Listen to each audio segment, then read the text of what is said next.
ഒരു വിവാഹവുമായി ബന്ധപ്പെട്ട് പൊതുവേ വരുന്ന ചടങ്ങുകളിലേക്ക് പോവുകയാണെങ്കിൽ എന്തെല്ലാം ചടങ്ങുകളുണ്ട്?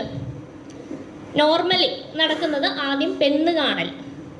അതൊരാവശ്യമായ ചടങ്ങാണോ? പെണ്ണ് കാണുക, കുറേ പേര് ഒരുങ്ങി പെണ്ണിനെ ചെന്ന് വീക്ഷിക്കുന്നു, നടക്കാൻ പറ്റുമോ, ചെവി കേൾക്കുമോ, സംസാരിക്കാൻ പറ്റുമോ തുടങ്ങിയ കാര്യങ്ങൾ നോക്കുന്നു. എന്നിട്ട് ഒരു കുഴപ്പമില്ല, എൻ്റെ വീട്ടിൽ വന്ന് ജോലി ചെയ്യാൻ അവൾ ഓക്കെ ആണ് എന്ന കപ്പാസിറ്റി ഉള്ള കുട്ടിയാണ് എന്ന് മനസ്സിലാക്കിയിട്ട് തിരിച്ചു വരിക. ഇതാണ് പൊതുവെ നടക്കുന്ന പെണ്ണ് കാണൽ എന്ന് പറഞ്ഞ പരിപാടി.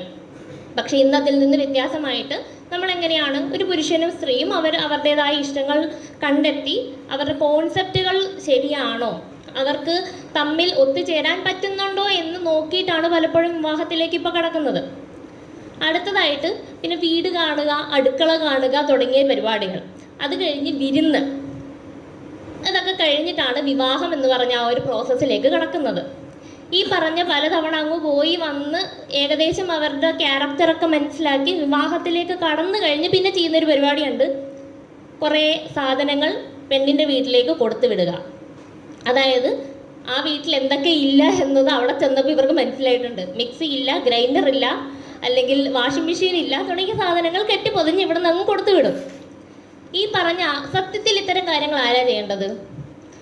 ഒരു കുടുംബം അല്ലെ ആ ഒരു കുടുംബ ജീവിതത്തിലേക്ക് കടക്കാൻ പ്രാപ്തരായി എന്ന് തോന്നുന്നവരാണ് വിവാഹം കഴിക്കുന്നത്.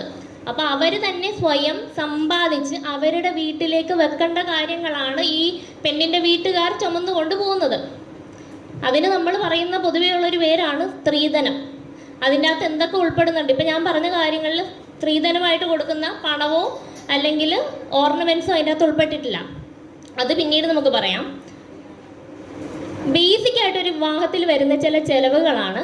ഇപ്പോൾ ഒരു കല്യാണക്കുറിയിൽ തുടങ്ങി ഡ്രസ്സ്, ഓർണമെന്റ്സ്, മേക്കപ്പ്, ഇതൊക്കെ സ്ത്രീയുടെ കാര്യമാണ്, അല്ലെങ്കിൽ വധുവിൻ്റെ കാര്യമാണ്. മിനിമം 5 ഘട്ടങ്ങളുണ്ട്.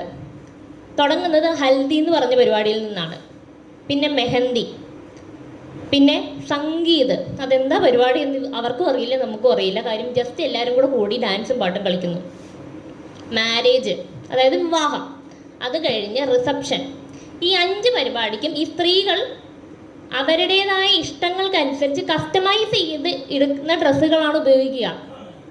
അത് ഏകദേശം 15,000 രൂപ മുതൽ 35,000 രൂപ വരെ ഒരു ബേസിക് ആയിട്ടുള്ള വ്യക്തി ചിലവാക്കുന്നതാണ് ഒരു ഡ്രസ്സിന്. ഒരൊറ്റ ദിവസത്തെ പരിപാടിക്ക് വേണ്ടി അവർ ഉപയോഗിക്കുന്ന ഡ്രസ്സിന് കൊടുക്കുന്ന പൈസയാണത്.